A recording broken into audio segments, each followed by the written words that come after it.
Ketemu lagi sama saya Lutfi, Starsen Audio Work. Hari ini kita kedatangan Honda BR-V. Mau tahu apa aja yang kita kerjakan di Honda BR-V ini? Sebelum saya lanjutkan videonya, kalian subscribe dulu di channel Starsen Audio Work.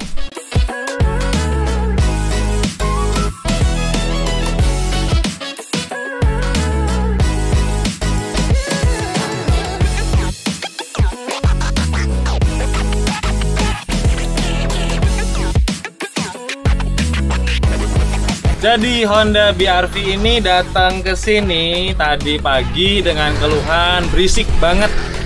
Suara itu tembus ke dalam kabin, terus suara dari aspal atau road noise juga bener-bener kerasa di dalam kabin. Ya wajar aja, bukannya bermaksud apapun, tapi memang rata-rata Honda BR-V seperti itu. Tapi nggak masalah, kita punya solusinya.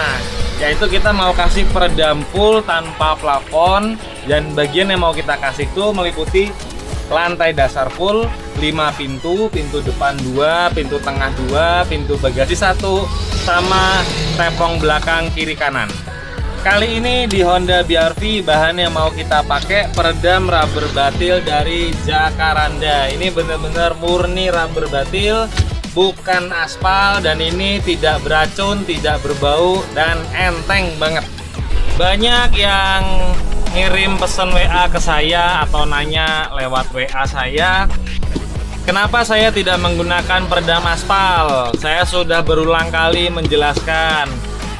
Ini saya jawab aja ya langsung ya. Kalau saya menggunakan peredam aspal, pertama, saya menghindari bobot mobil yang over. Jadi kalau kita pakai peredam aspal cenderung lebih berat, tapi kalau pakai rubber batil cenderung jauh lebih ringan. Yang kedua, kalau menggunakan peredam rubber batil itu dijamin tidak beracun. Yang kedua, habis itu dijamin tidak ada bau. Kenapa? Karena ini bukannya aspal, tapi rubber batil itu adalah karet batil atau karet butil yang dikasih sama peredam aluminium. Jadi tujuannya aluminium ini gunanya buat menahan panas. Si rubber batilnya ini gunanya untuk menahan vibrasi. Suara tembus itu akibat dari vibrasi plat-plat. Itu penjelasannya. Ada juga yang nanya sama saya, kenapa tidak pakai merek ini, merek itu, merek ini, merek itu. Di sini saya menjelaskan, saya tidak di-endorse oleh satu merek peredam. Kita sama sekali tidak ada di-endorse oleh merek peredam. Tapi merek yang sering kita pakai ini dengan tujuan satu.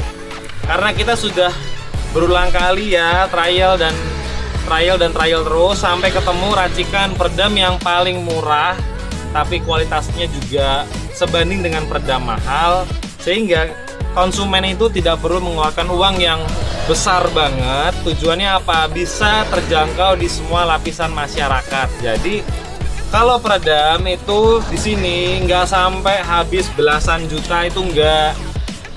Dan kita jamin di bawah 2 digit ya. Kenapa? Karena bahan yang kita pakai itu juga rubber batil.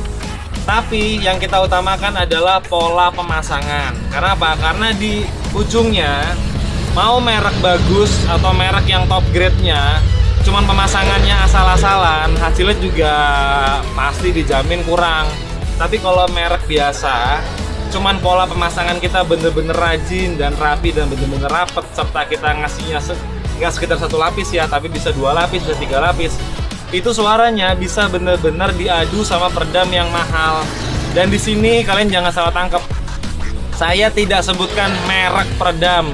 Jadi saya tidak menjelekkan salah satu merek dan tidak mengunggulkan salah satu merek. Cuman titik fokusnya yang mau saya jelaskan adalah peredam rubber batil, apapun itu mereknya, kalau kita masangnya benar, itu juga benar-benar hasilnya perfect atau istimewa. Habis itu, dana yang dikeluarkan, kita juga harus menghitung seekonomis mungkin. Jangan sampai ngasih peredam habisnya jor-joran. Enggak, cuman seekonomis mungkin, hasil semaksimal mungkin. Walaupun bukan berarti super kedap ya. Ini hanya mengurangi suara bising dari luar dan suara road noise. Mengurangi bukan berarti super kedap. Pernah ada kejadian yang pasang peredam, mobilnya Jepang, ekspektasinya kepengen mobilnya bener-bener super kedap. Yo, saya ketawa aja. silakan aja lah. Kalau misalnya memang ekspektasinya mau bikin mobil yang super kedap, jawaban saya bullshit, nggak mungkin. Tidak mungkin kita bisa ngebuat dimanapun mobil jadi bener-bener super kedap, itu nggak akan mungkin. Kenapa? Karena mobil itu banyak celah-celahnya, apalagi di karet-karet segala macam. Dan tujuannya kalau dikasih peredam itu bukan membuat mobil jadi super kedap, karena itu juga bahaya. Kenapa? Kalian mesti mikir suara rel kereta api, suara palang kereta api, suara klakson, suara motor dari samping itu juga tetap harus kedengeran.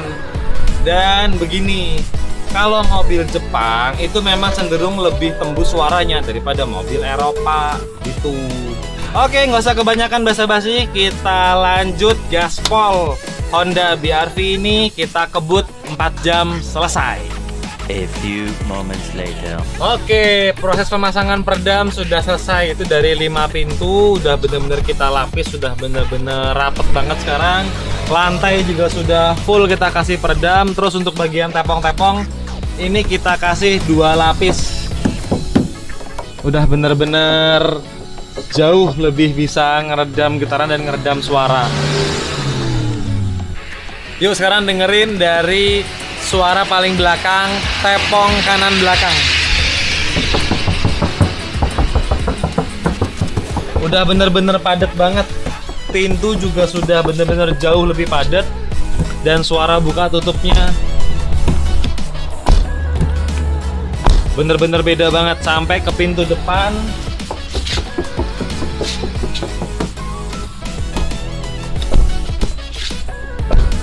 Suara buka tutup jauh lebih mantap sekarang. Yuk coba kita bedain sama bagian yang belum dikasih peredam. Ini kap mesin belum dikasih peredam sama sekali. Dengar suaranya ya. Terus bagian sisi fender kanan depan, ini belum dikasih peredam. Sama bagian yang sudah kita kasih peredam.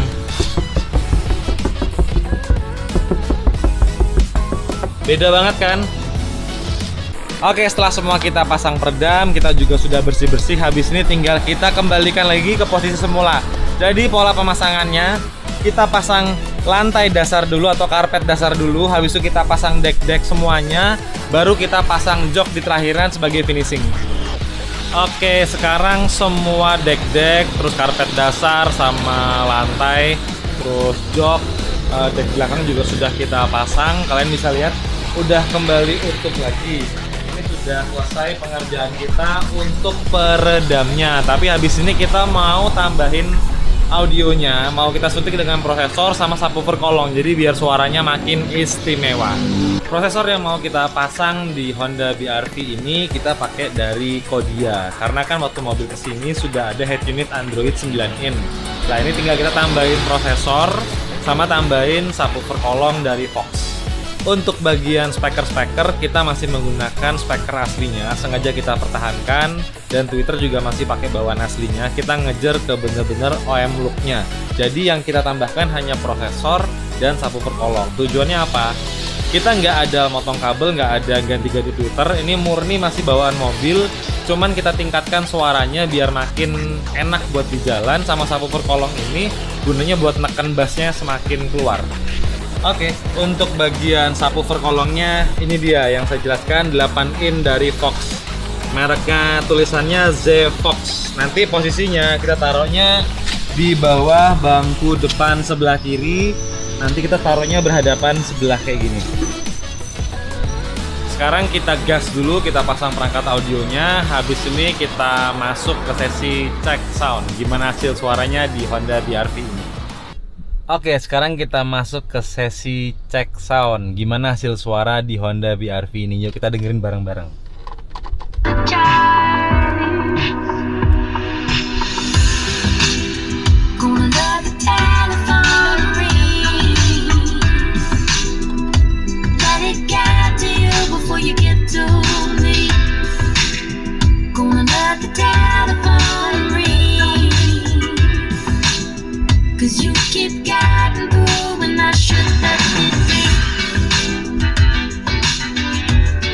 When I should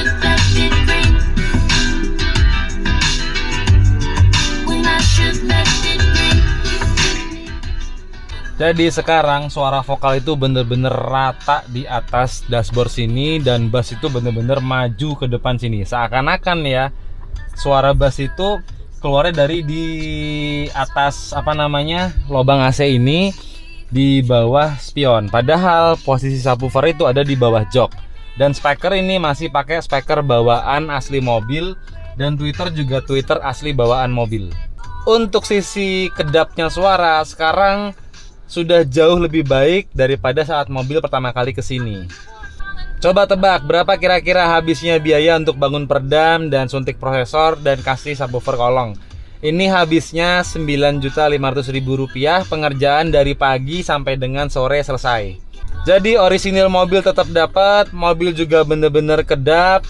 Dan sekarang ya ini untuk perjalanan jauh lebih enak daripada keadaan mobil masih standar keluaran pabrik. Tapi kita tidak ada ngerubah posisi apapun. Ini masih bener-bener OEM look, masih bener tampilan seperti aslinya. Gimana, kalian tertarik dengan pengerjaan mobil seperti ini? Kalau kalian punya Honda BR-V, ayo bawa ke sini, kita bikin maknyus suaranya. Untuk kalian yang di luar kota Semarang, jangan ragu-ragu karena pengerjaan itu mobil nggak perlu nginep. Jadi datang pagi, sore menjelang maghrib sudah siap serah terima kunci. Sementara itu kita mulai dari 0 pagi hari dan sore hari sudah finish, selesai. Saya sudah kebanyakan ngomong dari tadi. Yang terakhir saya Lutfi. See you next video. Salam gaspol. Ciao.